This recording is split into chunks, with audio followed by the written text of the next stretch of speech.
আসসালামু আলাইকুম। আশা করি সবাই ভালো আছেন। আজকে যে ঘটনাটা বলবো, অনেক উত্তম চরিত্রের একজন মহিলা যাকে নোবেল প্রাইজ দেওয়া উচিত আমার মতে। উনার চরিত্র এতই সুন্দর যে উনি দেনমোহরের টাকার জন্য 4টা বিয়ে করছেন, 4 জনকেই তালাক দিয়েছে।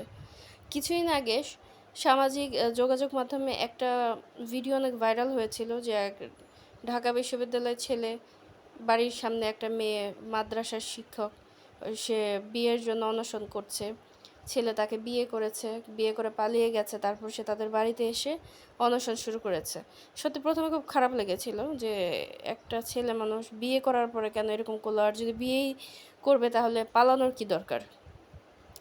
এখন এই মেয়ের আসল সত্য প্রকাশিত হলো। ব্রাহ্মণবাড়িয়ার মেয়ে, সে এরকম 4বার বিয়ে করেছে। তার বাবার শুধু তার বাবা সাথে তার সম্পর্ক অনেক খারাপ, তার বাবার কথা সে শোনে না, এই জন্য তার বাবা নিজেই তাকে ত্যায্য করেছে। ত্যায্য করার সময় সে বাবার কাছ থেকে 1.5 লক্ষ টাকা হাতিয়ে নিয়েছে তার ভরণ পোষণ বাবদ।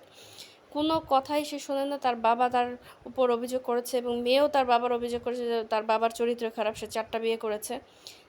নানান কথাবার্তা।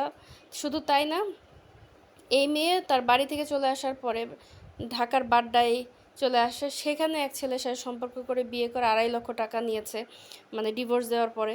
মানে এটা হচ্ছে তার পেশা। মানুষের ব্যবসার দেখেন একটা লিমিট থাকা উচিত। আবার সে মাদ্রাসার শিক্ষক নাকি। মানে কী ধরনের বিজনেস এরা করে, এরা আসলে মুসলিম জাতির জন্য একটা কলঙ্ক এই ধরনের মেয়েরা। আমি মনে করি এদেরকে দ্রুত আইনের আওতায় নেওয়া উচিত, না হলে এই যে ছেলেরা যেগুলো আছে তারা বোকার মতো এই ধরনের ফাঁদে পড়তেই থাকবে এবং টাকাগুলো দিতেই থাকবে এবং এরা দিন দিন বেপরোয়া হয়ে যাবে। এবং তারা, আমি দেখলাম যে এক নিউজ মাধ্যমের সাথে সে কথা বলেছে এবং সে যাদের কাছ থেকে টাকা নিয়েছে তাদেরকে সে টাকা ঘুরিয়েও দিতে চায়। মানে অদ্ভুত কথাবার্তা এই মেয়ের। শুনে সত্যি অবাক লাগলো যে উনি হঠাৎ করে আবার যখন দেখেছে ব্যাপারটা ছড়াছড়ি হয়ে গেছে, তখন সে আবার উল্টা কথা বলতেছে, সবার টাকা সে ঘুরিয়ে দিবে।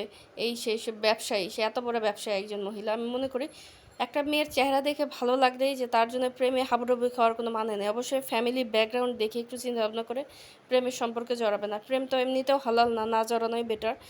যদি বিয়ের ক্ষেত্রেও হয় ফ্যামিলির সাথে বুঝে শুনে, এই মেয়ে বা বলেন ছেলে বলেন, ফ্যামিলি একটু দেখাশোনা করে বুঝে শুনে তারপরে বিয়ের করা উচিত। যারে পেলাম তারে ধরে আজকে ভালো লাগলো কালকে বিয়ে করে ফেললাম, ব্যাপারটা এরকম হওয়াটা উচিত না।